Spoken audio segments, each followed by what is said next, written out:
Welcome to the only place where real, raw, and vulnerable conversations happen with IFBB Bikini Pros to give you an inside look at their struggles, strategies, mindset, passions, and all of life beyond the stage. This podcast is made to inspire, motivate, and remind competitors and the average gym goer that even the most extreme lifestyles and elite athletes have their ups and downs. Thank you so much for tuning in today. I'm your host, Celeste Rains-Turk, and now it's time for the Confessions of a Bikini Pro podcast.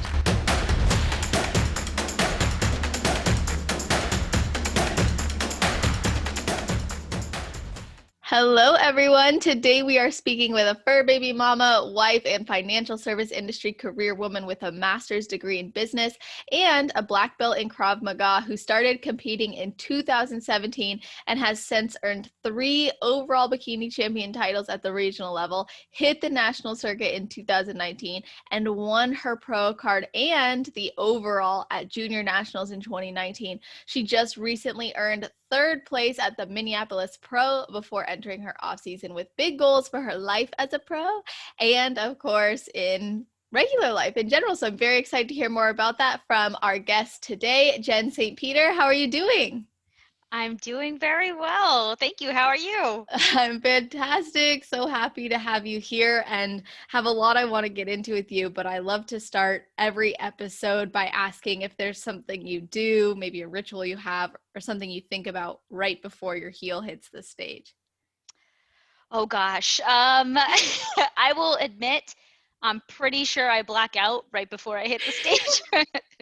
um, no, I mean I'm pretty even keel. I try to just, I guess, zone out a little bit and try and calm myself because I have a ton of nerves. I get so much anxiety before stepping on the stage. So usually I'll just kind of like try and talk to people and just kind of like dance in my place a little bit, get into the music, and then yeah, once I hit that stage, I'll tell you, I literally black out. I think I come back to once I'm off the stage, and I hope that everything went okay. I've totally been there. Like when I first went on stage, it was like that kind of experience where I was like, oh my gosh, like was I even up there? And then a few times after that, I felt like it's always like such a whirlwind and it goes by so quickly too. And I wanted to kind of go back to something I mentioned in your introduction, actually, which is that you have a black belt in Krav Maga. When did you get this and how long did it take you? Um, so I got that in 2019. Actually, it might have been the end of 2018. It took, I would say like 4 years. So, it was actually something my husband and I did together. So we're like, oh, you know what? What's the next kind of fitness thing we can do that's going to kind of challenge us a little bit? And we had just moved to a new area, and we're like, well, this will be a good way to kind of meet new people. And so we picked up a mixed martial arts class and we fell in love with it. And then 4 years later, we were testing for our black belt, and probably one of the hardest things I've ever done. The black belt test is like three sessions, and every one of the sessions is like 3 to 4 hours long. Mm. So by the end of it, we were like completely depleted, but it was so worth it. Yes, that is an accomplishment, much like earning your pro card that no one can ever take away from you.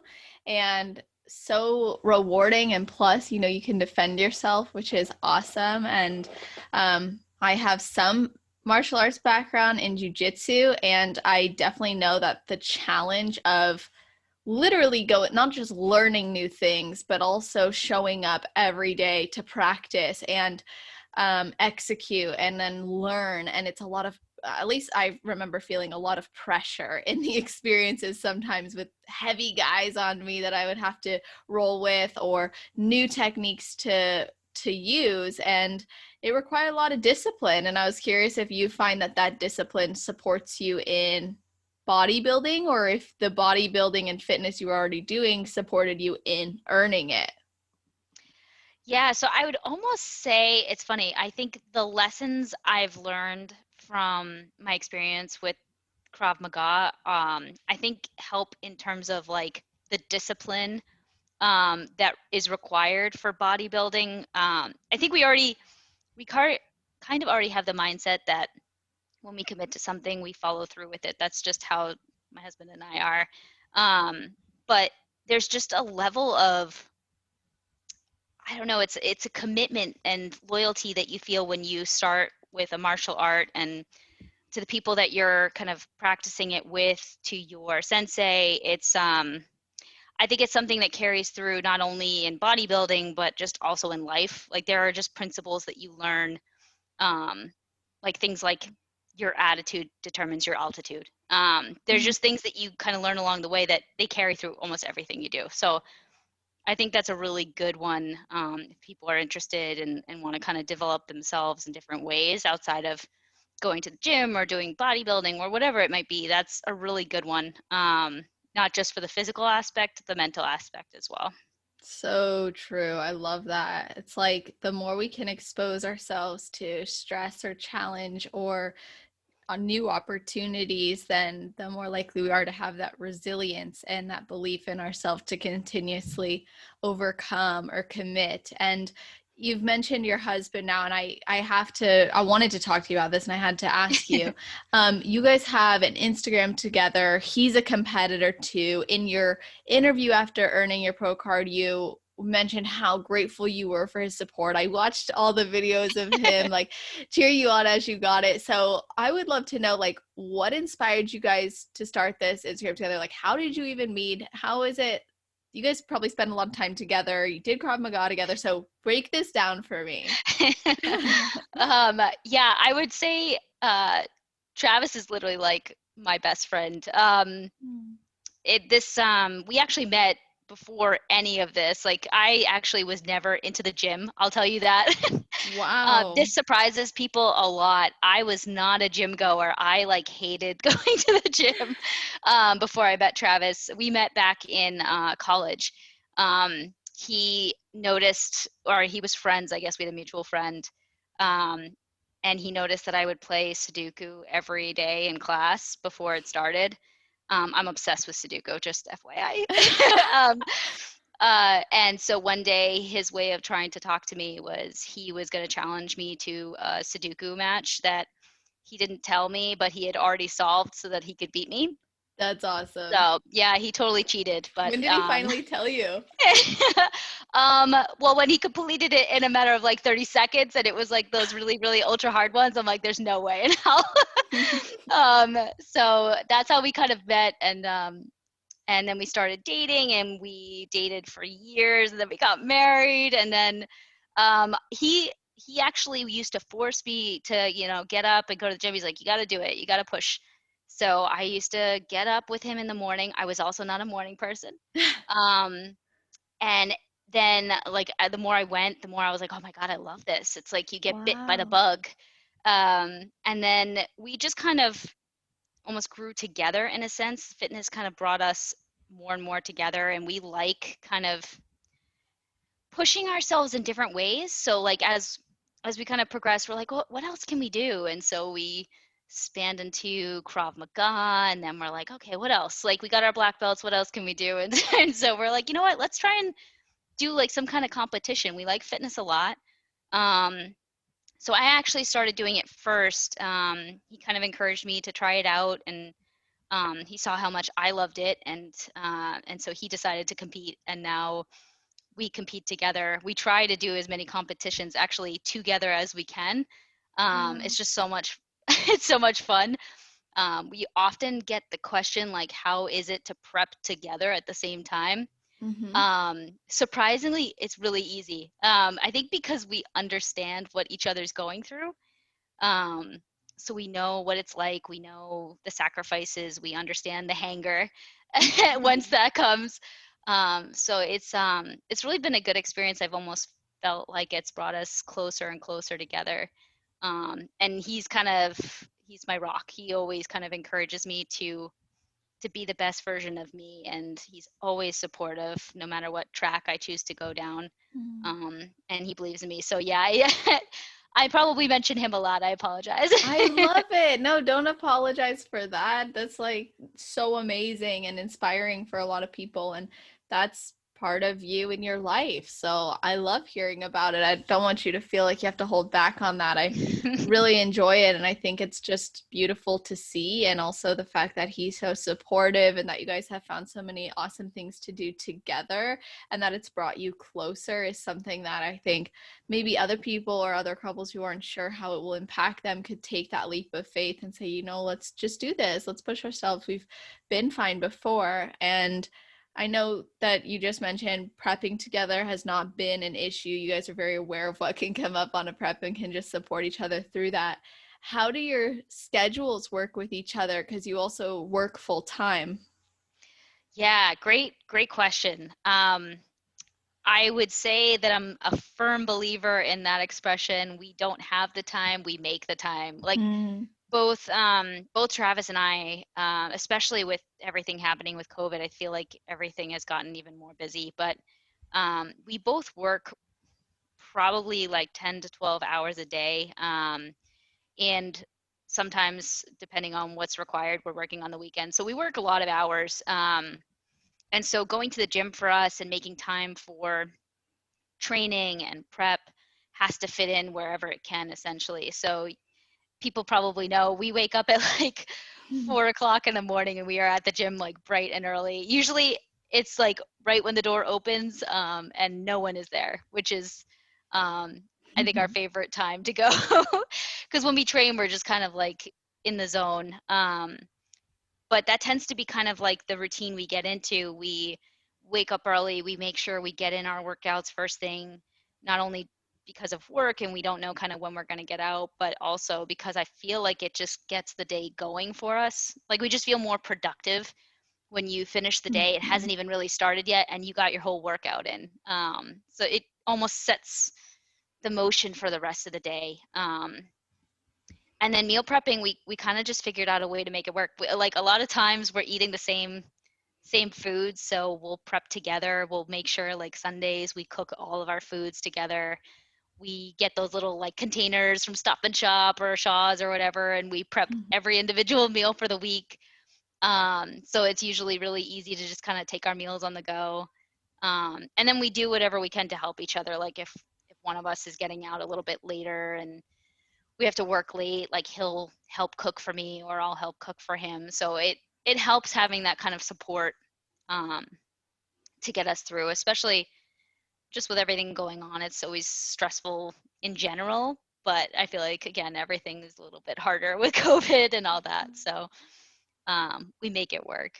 Definitely. And I love that you said that you guys are prioritizing it because when you make that time first thing in the morning and go and do it, what I think is great about that is you know that's your time of day when you're not having to worry about being at work. It's like that's your window of opportunity to get it done and it sets you up for a great rest of your day. And I think sometimes it's easy to make excuses and you guys have risen to the occasion because you love it and you enjoy it and it sets you up for success. And you did mention that you guys are always looking for new ways to challenge yourselves. So is there something you have in the works now outside of competing or your improvement season that you guys are doing together? So we actually have been talking about kind of like what's a new thing for us to take on. I mean, we've actually found that we really love competing, so we'll definitely be sticking with that. We're actually in our off season now, and I'm really excited because this will be kind of my first longer off season where I can really focus on growth. So I'm super excited. But we've kind of been talking about other options. I don't think we've decided on anything yet, but like some of the ideas we were throwing out was getting into maybe like powerlifting. I just love like I love training hard, and I'm looking for something to kind of help me stay motivated to train hard, especially in the off season. So that's something we're toying with That's potentially. So we will awesome. see. That would be so cool. I know there's a few bikini girls have actually had on this show who are all about like the compound movements, lifting really heavy. A few that come to mind right away. Kasha Rush, Hmm. that's how that was her name when she came on, and then Alejandra Ballesteros. she's been doing that too. And there's a few others as well, but I think it's really a nice complement to bodybuilding in a lot more ways than it isn't. And I think it's cool that you guys are always finding ways to do that. And like you just said, this is your first off season, really like big off season. Do you feel like you've been on prep the last 3 years? I will say yes, only because there's kind of, I mean, I feel like I'm kind of always on prep only because even in my off seasons, I'm following kind of a regimented plan. It's never kind of um, eat whatever I want. I'm kind of like a very Mhm. I'm a very regimented person. I just like generally I like meal plans. That's kind of why I stick to usually meal plans. But I started back in 2017. My first competition was New England Championships in November. And when I started prepping for that competition, I think it was probably August of 2017. And I kind of kept rolling from there. Like I did New England's, I did the Cutler Classic, and I tried to go into the national circuit. And I think over the course of the last 2 years, the longest off season I've probably taken um, was maybe like 8 weeks or maybe 12 weeks, which Wow. isn't a long time if you really think about it. Like it's Mhm. enough to reverse a little bit. But if you really want to grow, you kind of need more time than that. Your body needs to be eating in the surplus. It needs to kind of have that break. So this, I feel like COVID is a blessing and a curse, I guess. There, it's almost forced me to kind of take some time off, some needed time to grow and give my body a break from dieting. Something that I probably wouldn't have normally done because I kind of get like honed in on a goal and I keep going. Like Mhm. this year has been so tough because I started prep, I would say like probably mid-December, like even before Christmas of last year. Yeah. And I was targeting like Legends first, and then I had all these shows lined up for the spring. And my plan was to kind of like compete all spring, maybe into the early summer, and then kind of shut it down and take the rest of the year. And I got to compete in Legends, and then like everything shut down, like the whole world shut down. Yeah. And I'm like, you know what? I'm really committed to competing this year. It was kind of like my first real year competing as a pro, and so I was like, you know what? I'm not giving up. I'm going to keep going. So I kept a very regimented eating plan. I reversed a little bit, um, but I kept it very controlled for several weeks until kind of shows stopped getting canceled and stopped getting rescheduled. And Tampa Pro is kind of like my next one where I was like, yes, it's staying on the schedule. We're golden. Mhm. And so I ended up competing in Tampa.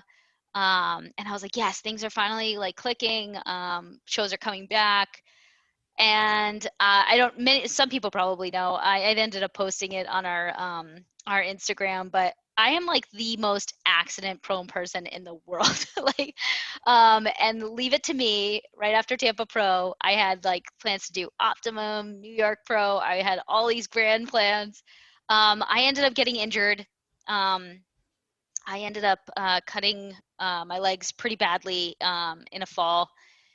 Um, so I had to actually shut it down for another like 8+ weeks. Wow. So it was kind of not just like a physical struggle to keep my body going for as long as I was going to try and make it through, but mentally I just kept taking, I think, hits left and right with COVID happening and then the injury happening. I just felt like you get that feeling like the whole world is working against you. Yes. Um, Mhm. and nothing seems to kind of be lining up. You keep getting these grand plans and then stuff happens. So, but regardless, I was like, you know what? I'm still not giving up. I'm going to keep going. So I kept going. Um, and then I ended up coming back for Minneapolis Pro. And I'll tell you, I came in with very, very low expectations because, in all honesty, I was not sure how much the scarring I sustained from my injury would affect me. They're pretty big. They're like 12 to 14 inches on like each leg, unfortunately, pretty big Wow. gashes. Um, so I was like, you know what, whatever. I'm gonna have fun. I love competing. This is what I do. And I bring my best package no matter what, and we see what happens.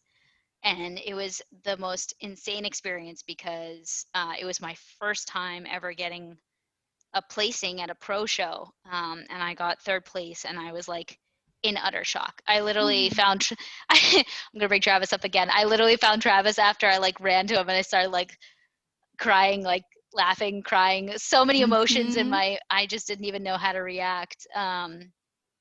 But it was like, it's one of those things that it reinvigorates you, Yeah. because I was feeling like, you know, things are just not going my way this year. Maybe 2020 isn't my year. Um, and it was just an amazing experience and such a great show. And I just love competing. So it was like, you know, I didn't care really the outcome. I just wanted to get out there. Um, and yeah, sorry, I went on the huge tangent, but long I story short, love I it. kept going. I kept competing. I ended up going, I was so excited because Minneapolis and Chicago Pro, Travis and I got to do together. So it was kind of like this. I told you we love competing together. We love being backstage with each other. So it was just one of those things where like, well, this will be a great way to end the season. We do it together. We have fun. So we went on to do Chicago Pro, and then at that point we're like, listen, we've been competing, prepping for like almost a year now. We got to kind of take it down. So it was a good time to kind of say like, this is a time to take a break. And we're pretty excited. We're actually in off season. We're starting to play around with macro counting, which for people who know Oh, us, that is nice. not something we typically do. We're usually very meal plan oriented people, mostly because we just don't really Mhm. have the time to think about calculating the macros. But um, we're playing around with that now, so it's kind of exciting. It's something new for us, which is good. A new challenge. Yeah, always, always. I love that. I remember the first time like I started playing around with macros, I was like, I don't want to be counting all the time. I don't want to be tracking everything. But I really knew it was going to be the next best step for me personally as an athlete and for longevity. And I'm really glad I did because it came in handy this year because I went through such a similar experience to you. And I just want to say, like, everything you just shared, so relatable. Sometimes it feels like you're just constantly like fighting your way up, but then like you make it and it feels so good and you're like more strong than ever and you're like, dang, like I overcame all that. Like I said yes to my goals and my dreams regardless of all the times I thought maybe I should say no. And I love that you took us on that journey with you. And I want to go back to what you said, which was that you had a horrible fall. It sounds like a bad accident. Do you mind sharing what happened? Not at all. No. I I used to cringe at when I told myself the story, Yeah. and what happened, but I've gotten over it. I kind of laugh about it now. Um, so basically, there was so much going on at the time. Travis and I were actually selling our home, because we're looking to move to our forever home. So Aw. we were selling our home, and we were getting some reno stuff done, and one of which was getting the carpets replaced. And so we were prepping and doing all the stuff for work, and so we ran up into the wire, and we had to get everything off the floor, because the carpet people have to replace everything. Nothing can be on the floor, so we shoved everything on top of like shelves and in the bathroom. And lo and behold, I put all of my gym shoes up on like the shelf, behind all these boxes and stuff.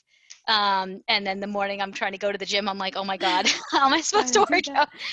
Oh, like, way to go, Jed. So I was using a box that was in front of me to try and get to the shelf where my shoes were. And this was my own fault. But Mm. I climbed on the box, and the box top basically caved in. No. And so the wood that was holding kind of like me up cracked in half. But Oh. the two screws that were holding that piece of wood in place from the side stayed in place, and my body fell. Oh. And so as I fell, the screws hit the skin and then dragged. It sounds awful. That's probably like Oh. rated R for podcast right now. That's um, okay. They're all explicit. yeah.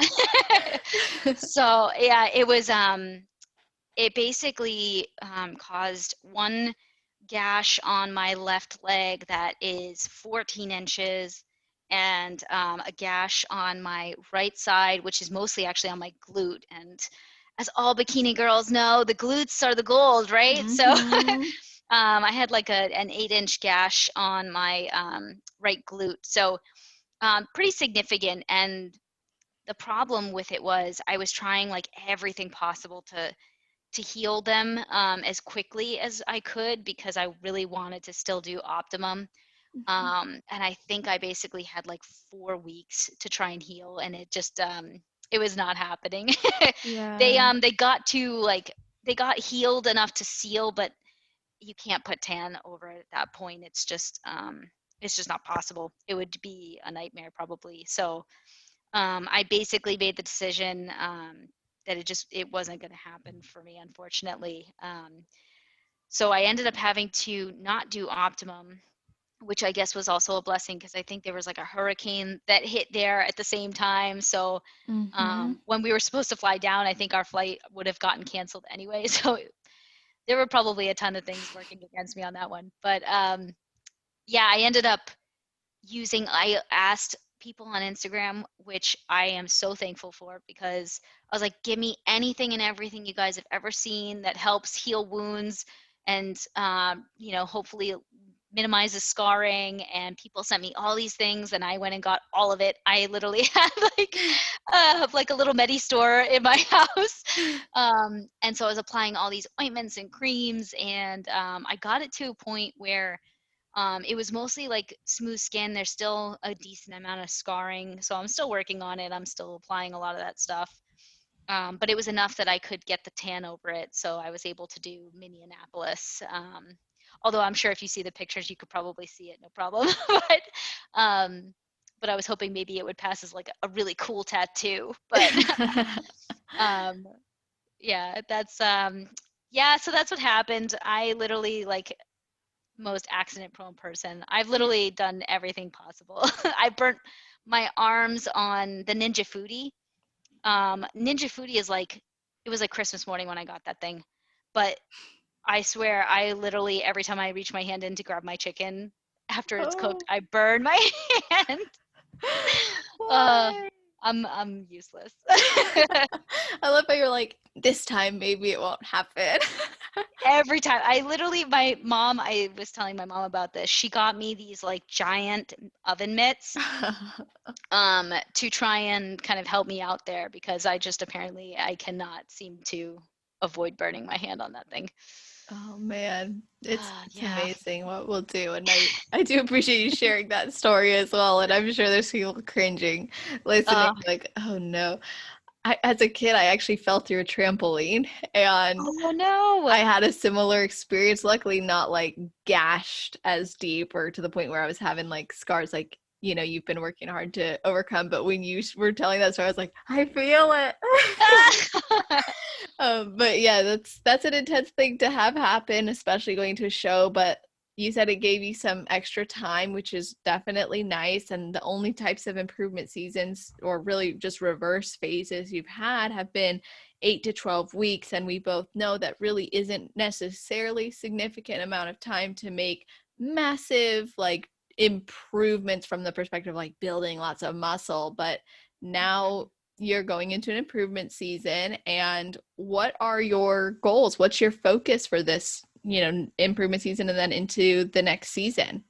Yeah, yeah. So I will say my goals for this improvement season, like the target areas, are very much the same as my areas I've been targeting for like 3 years. Unfortunately, my shoulders are very stubborn. I need to build up my shoulders a bit more. My back is actually my favorite muscle group and one of my strongest, I think, but I need to build out my lats a little bit more. Try and get that kind of X frame going. And then I would say glutes. I mean, glute glutes are the tough area and definitely the biggest area for bikini. So those are always constantly a focus area for me. I need to just build up some more maturity there.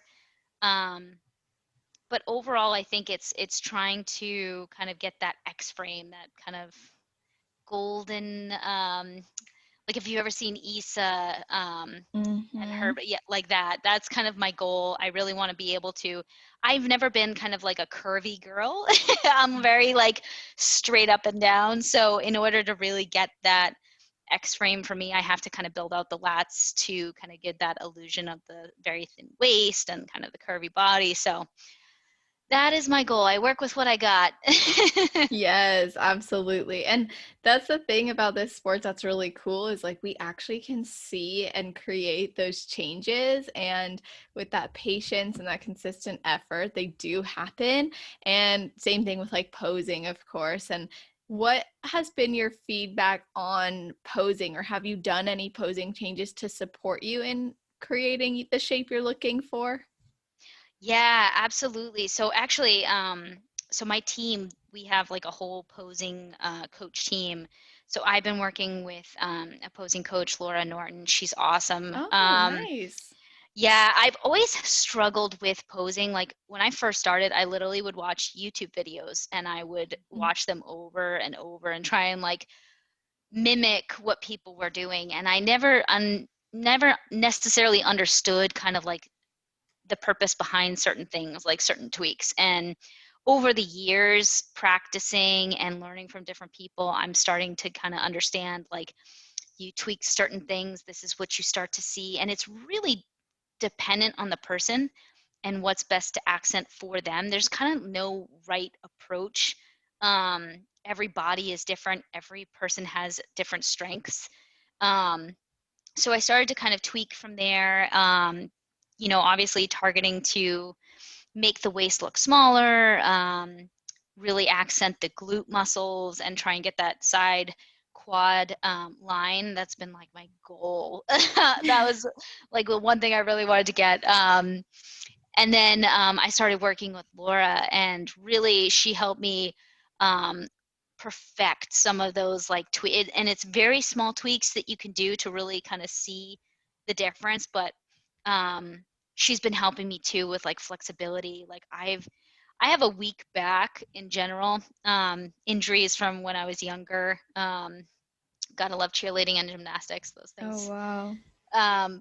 But she's helped me kind of like work on stretching my back out so that I could kind of really have the like the hips facing forward, but be able to turn my upper body because my flexibility has really been lacking there. So she's been helping me a lot with that. So um, it's been incremental, and I'm still making minor changes here and there to try and make it better. But I feel like every time I get in front of the judges, every time I see more stage shots, I figure out new ways that I can kind of make it look a little bit better. And as my body develops, I can kind of see what things I want to tweak to show my strengths a little bit more. So I would say it's kind of a constant evolution for me. Um, Hmm.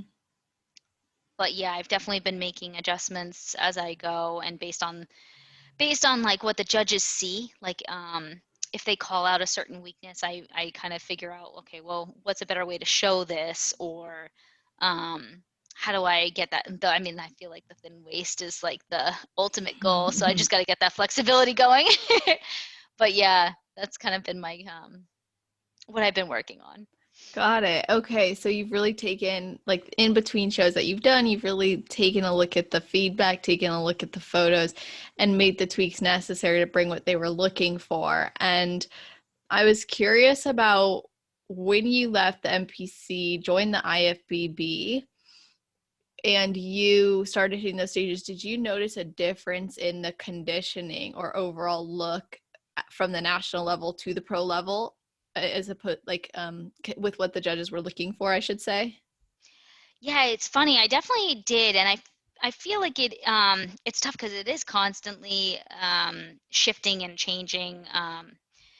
I felt like when I was in the MPC and on the national circuit, it was very tough because they were looking for very um, cut look, like very lean, Mhm. very in some cases muscular.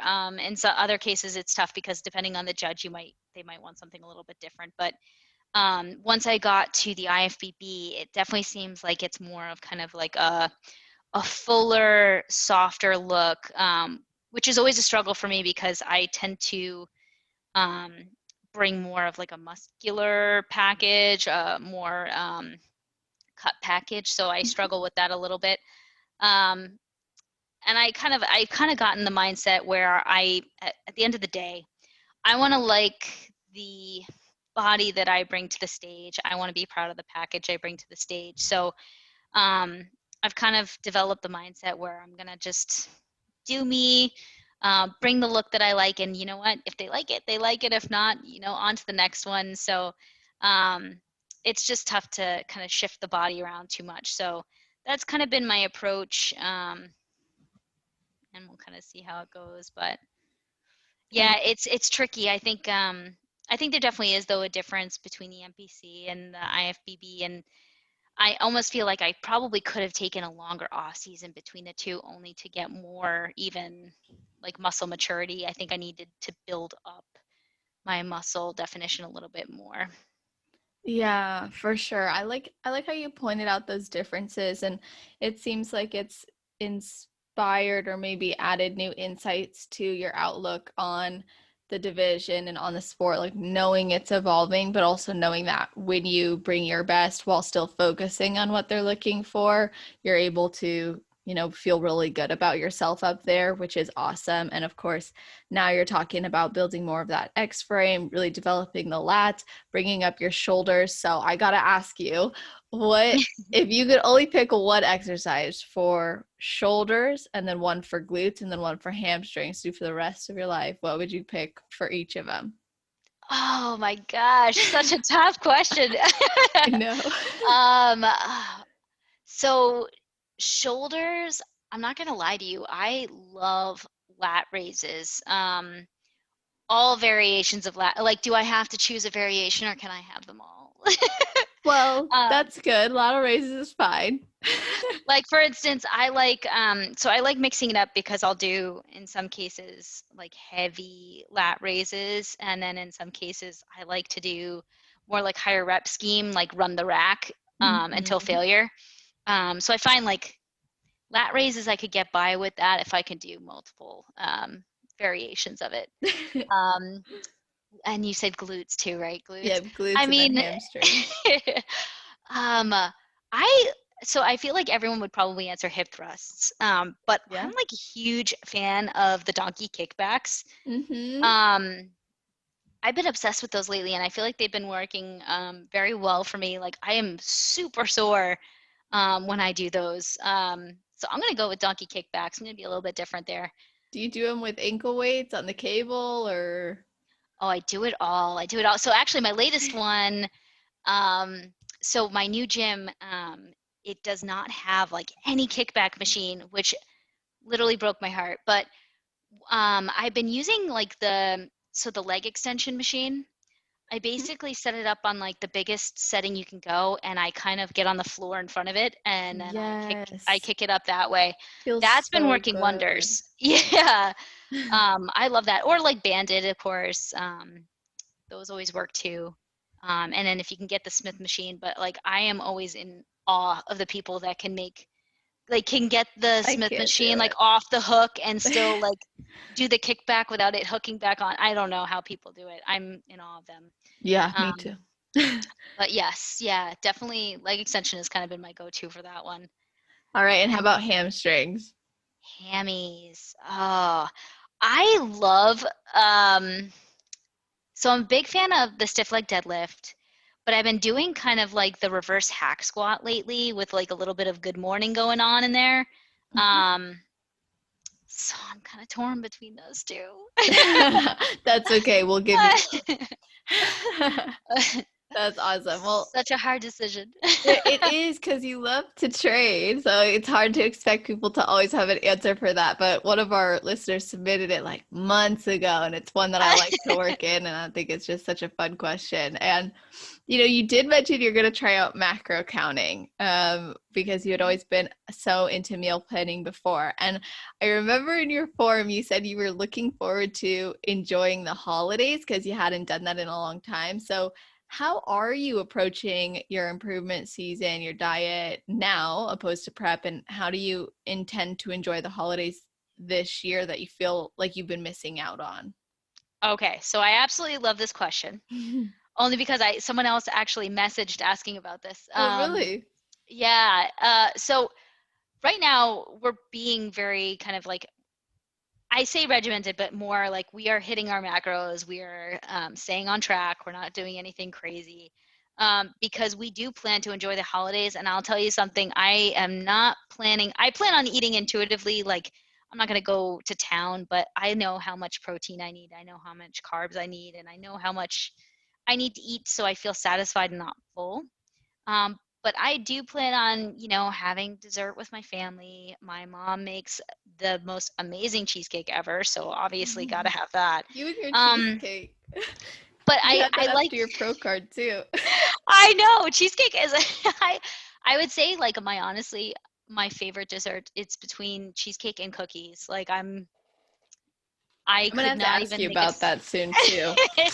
But Oh anyway, yes. you're enjoying your mom's desserts. Yes, yeah. So, and the reason I love this question is because a lot of people are like, "Oh, are you enjoying the holidays like with family and friends?" Like I'm enjoying the holidays. It's a it's a off season from prep, and it's a off season for my mind. Like I need to be able to Mm, have some moments of not being regimented and not following an exact plan. So again, I'm gonna eat, until I feel satisfied. But I plan on trying some desserts. I plan on enjoying time with family.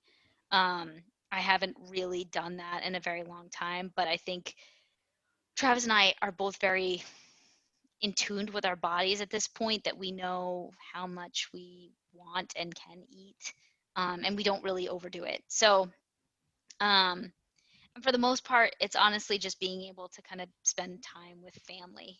yeah. And people who do bodybuilding know that it can be in some cases a lonely type of sport. So it's nice to be able to just kind of go out with friends, and a lot of times that's around food, and not being on prep means you don't have to count every single thing. So that's my goal. I want to make sure that I'm not just, you know taking the off season from a physical perspective, but mentally I need to kind of reset the mind too.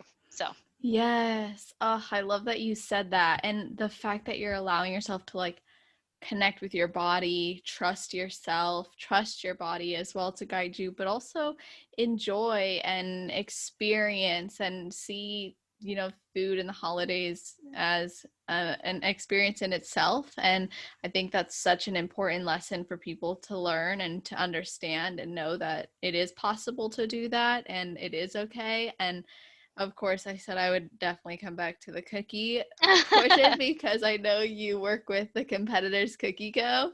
oh yeah. And I want to know how this unfolded and what did you do to come up with your cookie? Did you ever get to try it? Like, Oh give my us the gosh. lowdown.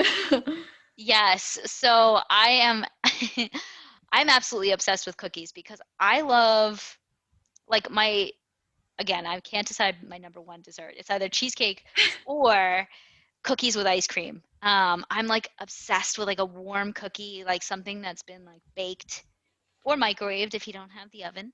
And then like with some ice cream on top. So that's my jam right there. And yeah, so so exciting. I got to create my own cookie with Competitor Cookie Co. And I created one last year. Um, and I was trying to think of basically something that represented me. Like, how could I put Jen into a cookie? And I'm like obsessed with certain flavors. Like, I'll try and, even in prep when I'm doing like my meal plans and stuff, I'll try to work in my favorite flavors. Like I am working on trying to create a Rice Krispie treat, for instance, right now for my post workout without using marshmallows. Still work in progress, but get psyched, people, it's coming. That's So like awesome. my cookie last year, I worked in like Rice Krispie treats in there, and banana and peanut butter flavors, and I'm a huge white chocolate fan. So obviously, got to go with the white chocolate chips. This year, I Yes. have a new cookie. I cannot reveal details, but I'm super excited about this one. Um, it was inspired. I was trying to think of, so my friends call me the tiny tornado. That's like my nickname. So I was trying to think of something that would be like kind of like a tiny tornado, like a smorgasbord of stuff. So um, Oh, yeah, get psyched. That one is coming later next year. So wow, that's exciting. I can't even yeah. like imagine the thought process that went into turning yourself into a cookie, you know, like it would It feel is like such a so big hard. decision. I know. Well, it's so funny you say that because it's like it seems like it would be simple, but there's so many flavors and so many Yes. ingredients you could go with. It's actually so tough to narrow it down. Did they give you a Um, list of like things you could choose from, or were they like just give us, you know, what you're thinking? well, you have like prior people's cookies and what they kind of put into it, and it was so funny when I first started working with Competitors Cookie Co. I had created a list of all the ingredients I wanted, and it was like 15 things. And I'm like, okay, I really need to narrow this down because I think it's only like 4 or 5 ingredients. So I basically almost went through like this process of elimination to get to the finalists. And, I kind of like worked it from there. And I was running these ideas by Travis, and it's so funny because he is like not a sweets person. He like I ran these ingredients by him. He's like, I don't know, I don't really like cookies, so Oh he's my like, God. I'm like, damn it. So But he eats um, pound cake. he does like pound cake. Yeah, it was so funny when he first got that as I think it was his pump up food for one of his preps. Um, he was like, "Oh, what? I don't want to eat pound cake. I don't think I'm gonna like this." And then he starts eating. He's like, "Okay, this is really good. I think I like this." That's hilarious. Yeah, I think he even ate it off of his sword, if I He remember did. I correctly. watched it. Yeah, but normally he's actually, it's so funny. We're different in that regard. He's not really a sweets person. Give him a bowl of cereal and he is like in heaven. Um, but yeah, I'm more the sweet tooth in the family. So he was no help to you coming up with this. He was like, oh well, that one sounds kind of good, and then I'd throw some more out there. He's like, that one also sounds kind of good. I'm like, okay, he's not gonna help me narrow this down. That's awesome. Well, I'm glad you finally did narrow it down. I feel like there's so many amazing options. And then I feel like if I did that, I would send it off and they'd be like, I don't know if these things are going to work well together. I know. Well, there's some things too. Like I think I ended up putting some ingredients in there, and she was like, I don't think that's gonna cook well. I'm like, okay, fair enough. I'll trust your judgment. So yeah, there's some things that I definitely throw in there that were not winners, so they had to come out. But um, it's fun. It's kind of cool. I was doing so much research on cookies. Like I was Googling and searching Instagram for like cookie ideas. And Travis, since we share an Instagram account, he's like, have you been looking at like a lot of desserts or something lately? Because our search is entirely like cookies and cakes. And I'm like, Oops. yep, gotta love Instagram's algorithm. Yep. That is me. That's awesome. Well, I think that's just so cool. And I appreciate you sharing what that's like and what that's been like. And I'm excited to see what the tiny tornado ends up being. And we'll have to touch base on that for sure. And of course, I know we've talked a lot about like your journey and the shows you've done and the experiences you've had, but I really was curious how it felt for you emotionally and mentally to go from fifth place at your first national show to then 14th and then back up, especially after having always been a top placing competitor. Yeah, yeah. So that is a great question. And I feel like I like reflected on this one a couple times because it's very I think it's very humbling and it's a great learning experience. And I honestly feel like we need things like that to happen because we grow from it.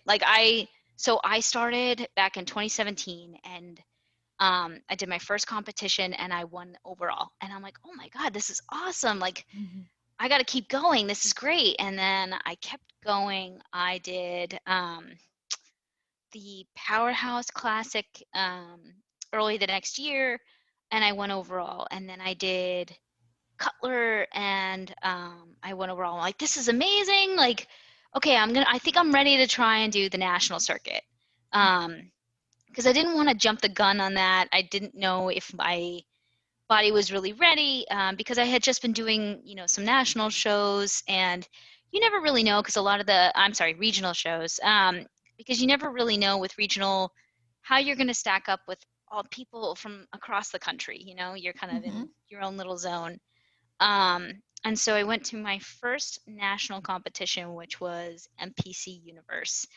And I had no idea what to expect. And that competition, I know it's only gotten bigger, but it was huge. I mean, the backstage, you couldn't even like move. That's how many competitors were back there. Wow. Um, and it was amazing experience. And I ended up getting fifth place. I'm like, oh, this is awesome. Like, let's see what I need to do. Like, how do they think I need to improve in order to come in with a better package? And the goal is to win the pro card. So I got feedback from the judges, and they thought my look was a little too muscular. Mm.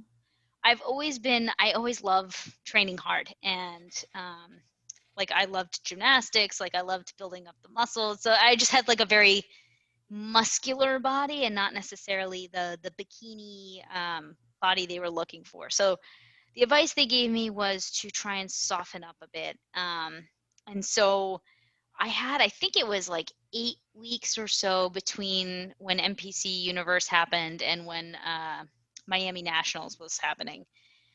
So I took those 8 weeks, and at the time this was before I even joined Team Boss Bodies, but my coach at the time and I were trying to reverse a little bit, try and bring in a little bit softer of a package, and try and tone down the muscles a little bit. And so I went into nationals, and I ended up with 14th place. So it was kind of like this shocker in my mind, because I had been doing pretty well regionally, which I knew again was on a small scale. It's only a certain location. You're not going against the whole country. And NPC Nationals, that's the like the Super Bowl of nationals, right? Mm-hmm. So um, it took me back a little bit, and it kind of brought me to a realization. And I think I came out of that a little defeated, and admittedly a little defeated. And I think everyone kind of goes through that, where you don't do well and you kind of beat yourself up about it. You're like, what could I have done? So I ended up. It's funny. I actually met Casey, who runs Team Boss Bodies, at NPC Nationals that year, and I had decided to kind of like stop for a little bit. Um, so I had taken a couple weeks, and then I had actually reached out to Casey, and I'm like, you know what, I really want to join this team. I really want to try and come back next year with like a winning body. Like let's do this. Let's go for the pro card. And after working with Casey, like it was amazing. She completely recomped my body. Like we changed shape of legs, we changed everything. Um, and we came back to Junior USA's the next year. And I think I ended up getting second place. So close. And Junior USA's, for people who know, it's a tricky one because you have to win your class, and then you have to get top 3 or 4, I think, overall in order to get your pro card. So it's a tough one. But I was just so happy to have come back from 14th and beat that body. You know what I mean? Because it's like Yeah. when you lose and you kind of go from winning to losing, it's just such a hard Yeah. it's a hard hit. So it was like remotivating. Like I felt like reinvigorated. And then Casey is like, you know what, we got this. Like I think we should go for the next one. I'm like, okay, let's do it. So I think it was like 3.5 weeks after Junior USA's was Junior Nationals.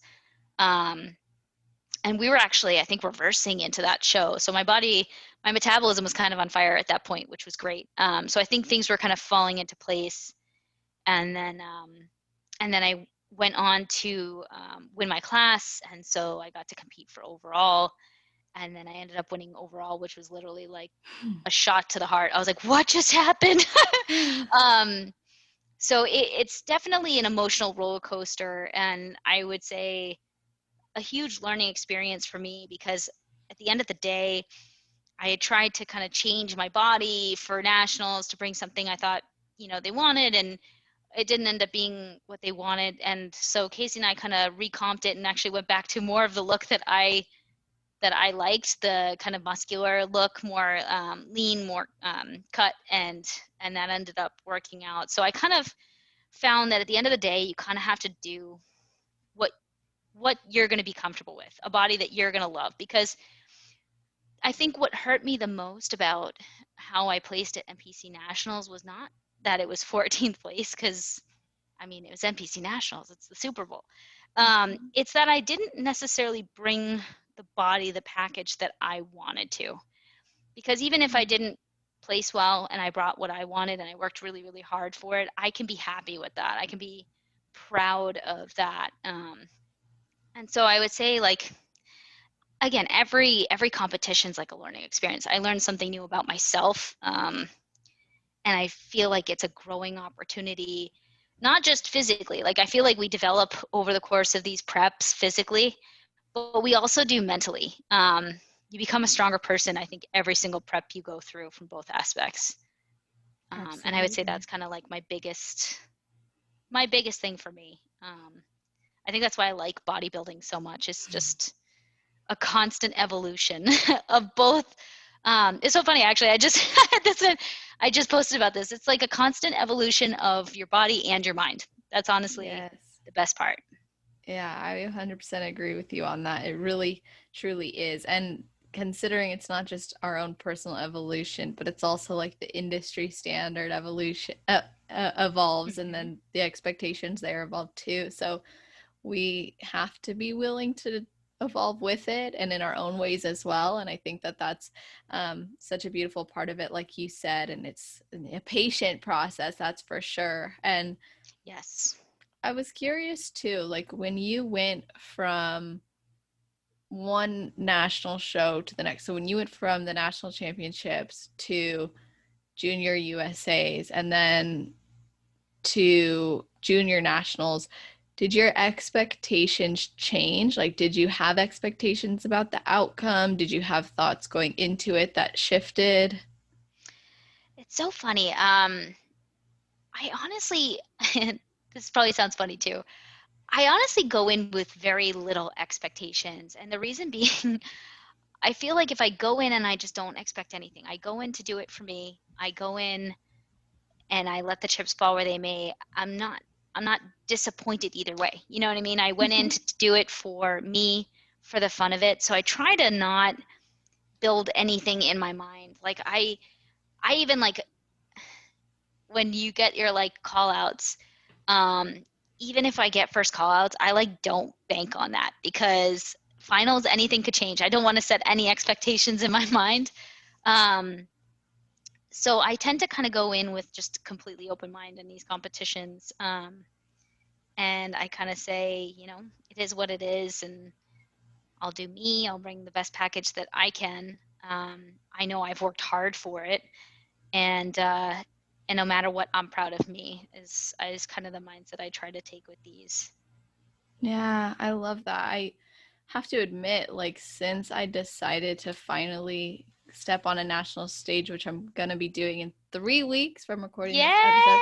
Yay! Thank you. I'm very excited. Ah! Doing USAs. And I'll admit, like, since making that decision to do it, I've felt this release of pressure. Like, Mhm. it's almost like I can't have expectations because I know that that's not going to serve me. And the only thing I can expect from myself is like what I'm doing every day. And that feels really good. And of course, sometimes, that thought of, obviously, I want to win, I want to go pro, I want all this. But at the end of the day, what I really want most is to know what I need to do next to be even better. Like, I just want to improve. And I think, like, something that stood out to me is, like, regardless of the outcome, right? Like, no matter how the chips fall, and being open to how they fall, like, the aftermath is always the same. It's always get feedback and improve. Like, no, there's not even the most like even Issa, Jen Dory, Laura Lee, you know, Angelica, all of them, Ashley Kay, like they all get their feedback and improve because champions even have targets on their back, you know, and then when you're climbing the ranks it's the same thing. And I think that release of expectation and just enjoying each day has made such a big difference in like feeling it's sustainable. You know, it's like almost an inevitability that we're going to succeed. And I love that you focus on having no expectations, letting the chips fall where they may, and also being okay with it. And I know there's a lot of people listening who have thought about competing and haven't competed before. There's also girls who are on their road to pro. And I would love if you could just leave us with your best advice for each of them. So the girl who's never competed but wants to, and then the one who's on their road to pro. All right. Never competed but want to. I would say do it. I would say think about what you want to do, what you want to accomplish, the growth that you want to see from you, um, and focus on that. Don't focus on anything else. Actually, I think this almost goes for both, to be honest with you. I find so many people tell me that they get caught up in like looking at the hashtags of the competition they're about to do, or like if the competition has like a page or something, looking at the photos and looking at all the competitors. Like don't do any of that. I literally like almost you'll notice like before I go into a competition, I will almost kind of go a little bit silent on Instagram because I don't want to see anyone else who's competing in the competitions that I am. I don't want to focus on anything else because the things that are in my control, the things that I can do something about, it's all on me. It's my training. It's hitting my meal plan, eating my meal plan as it is laid out for me. And focusing on my growth. I can't control who shows up. I can't control what the judges are going to want that day. Um, I can't control whether I'm clumsy and I fall on the stage. You know what I mean? Like I can only control up to that moment. And I would say focus on you and your personal development, and be the best version of yourself, and leave everything else out of it. Um, Honestly, I think that would be the best piece of advice I could give to anyone looking to compete or competing today, because I used to get all caught up in that. I would psych myself out, and it only hurts you in your prep, to do things like that. Lately, I found like if I just kind of like zone out, like I don't look at Instagram posts, I don't look at things like that leading up to the competition. I have so much more confidence when I go out onto the stage, and I just have way more fun. Um, and honestly, one of the most amazing things about this competition is not necessarily winning, which is great, but like you get to meet so many cool people. Like I've made so many friends. Um, Backstage, you get to meet so many people. We share cookies after. So it's just have it fun. Enjoy it, because if you're not enjoying the things that you do, why are you doing them? You know what I mean? Yeah. And just try and grow from every experience that you have. Absolutely love that. Thank you so much for sharing that. And I really appreciate you providing just so much insight and giving us a look into your own experiences and mindset and the way that you see this sport and your journey so far. I would love for everybody to be able to find you, connect with you, and thank you because there's been so much that's so relatable on here. And I'd love for them to be able to continue the conversation or acknowledge you for it. So, can you let everyone know how they can connect with you? Yeah, absolutely. So I love when people message me about stuff. So please feel free. You can find it's technically me and Travis. So if you have any questions for Travis too, you could ask him. But our Instagram tag is at UA underscore fit couple. So you can find us there, and we are welcoming any and all questions. We love talking to people. Awesome. Well, thank you so much. I've seriously enjoyed this conversation and I'm really grateful for your time today. Yeah, thank you for having me. This is a blast. Of course. And to everybody listening, I'm going to have all of her information, the show notes, the episode timestamps, and of course, the Instagram link in the show notes page. That's always on celestial.fit/podcast. You can also go all the way down to the category section if you're listening to this in the future, and you'll see her name there and be able to always share it or find the things and the golden nuggets that you had heard today. So thank you guys so much for listening, sharing, reviewing, rating, subscribing. It goes a long way. Your listenership means so much to me, and I am always amazed with how much this platform has grown and connected us as a community, and it means so much to me and also to the athletes when you share it. So thank you guys in advance, and I hope you all have an amazing rest of your day, night, or morning, wherever you are in the world where you're listening to this episode. Just make it awesome.